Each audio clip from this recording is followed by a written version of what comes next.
بسم الله الرحمن الرحیم.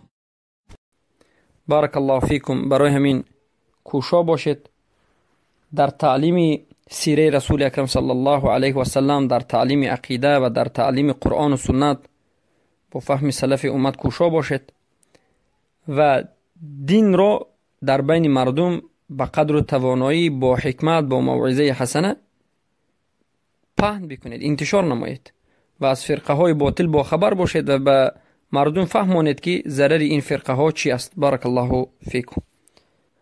از الله دعا میکنیم که ما را در راه حق نگه دارد و توفیق اخلاص و عمل صالح را بر ما نصیب بکند و از باطل، از فتنه های ظاهر و باطن و از فساد ما را نجات بدهد و پناه به الله از همه این فرقه های باطل میبریم. السلام علیکم و رحمت الله و برکاته.